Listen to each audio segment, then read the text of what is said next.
saking mengaktualisasikan dirinya, banyak juga hal-hal yang negatif dipakai di media sosial. Entahkah kita berantem, kita lagi susah, kita lagi sedih, semuanya teraktualisasi dengan lengkap dan tepat di media sosial.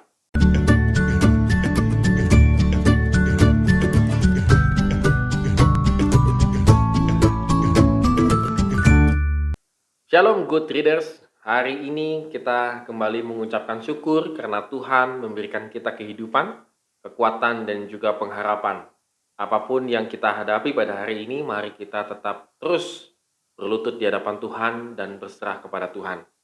Dan renungan kita pada hari ini diambil dari 2 Raja-Raja pasal 15 ayat 1 sampai dengan yang ke-7. Tidak terlampau banyak ayat-ayat pada hari ini.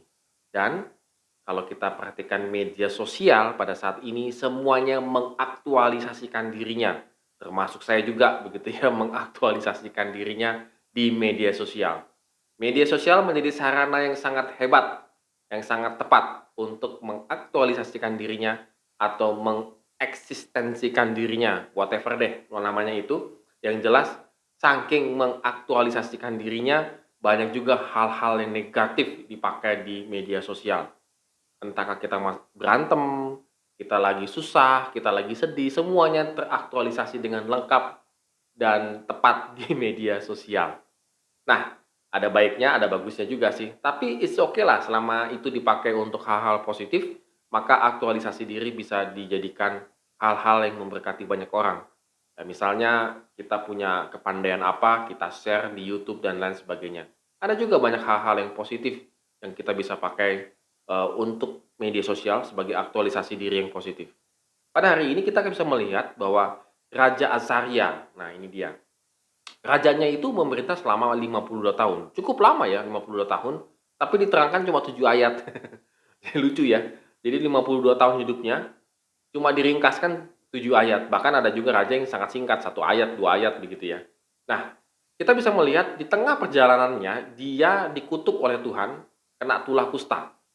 Jadi memang kusta pada waktu itu adalah dipakai Tuhan untuk memberikan peringatan dan juga hukuman dan juga kutukan begitu ya. Supaya sebenarnya orang itu bertobat, intinya sih di situ sebenarnya gitu ya, supaya bertobat, bukannya semakin jauh dari Tuhan. Jadi sangat ironis sekali kalau Azaria selaku raja yang sah begitu memerintah Yehuda itu tidak bisa melakukan apa ya, tidak bisa melakukan ya tugasnya sebagai raja untuk melayani bangsa Israel ataupun berkuasa. Bahkan digantikan tugasnya gitu ya. Bahkan tugasnya ini digantikan oleh orang lain. Sehingga kalau kita bisa melihat oleh Yoram, kepala istana. Sehingga kalau kita bisa lihat di sini bahwa ya keadaan sangat tragis lah. Karena apa? Kusta itu pada masa itu walaupun dia seorang raja tetap akan dikucilkan. Tetap akan dipandang sebagai sesuatu yang negatif, bukan sesuatu yang positif. Even itu raja. Nah, ini yang dialami oleh Azaria. Menjadi pertanyaan kita adalah kenapa tiba-tiba ada tulah Tuhan, maksudnya dia kena tulah kusta begitu ya, yang terkena untuk Azaria ini dari Tuhan. Kalau kita bandingkan dengan 2 Tawari pasal 26 ayat 16 sampai dengan 23, bahwa Azaria itu kena tulah kusta karena ia berdosa dalam hal merampas hak para imam. Dengan bertindak demikian, ia telah mengintervensi dan membatalkan ketetapan Allah. Ia membuat para imam menjadi tidak berguna dan kehilangan identitas serta panggilan hidupnya para imam. Dan ini menjadi tulah bagi dia.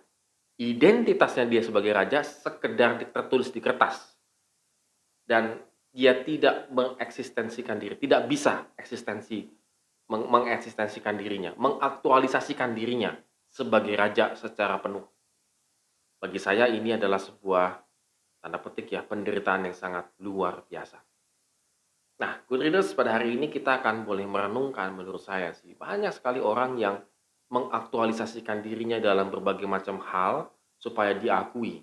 Tetapi sebenarnya di balik itu, dia tidak mengakui keberadaan orang lain. Artinya, dia sangat egois. Good readers, pada hari ini kita juga diajarkan kepada Tuhan bahwa Ketika kita mengaktualisasikan dirinya, ingat loh, masih ada Tuhan yang harus kita jaga. Artinya kita sebagai anak-anak Tuhan, kita harus tahu bagaimana kita mengaktualisasikan dirinya sebagai anak-anak Allah. Jangan sampai kebablasan. Jangan sampai isi daripada status kita, isi daripada medsos kita adalah hal-hal negatif, hal-hal yang amarah dan segala macam. Tidak.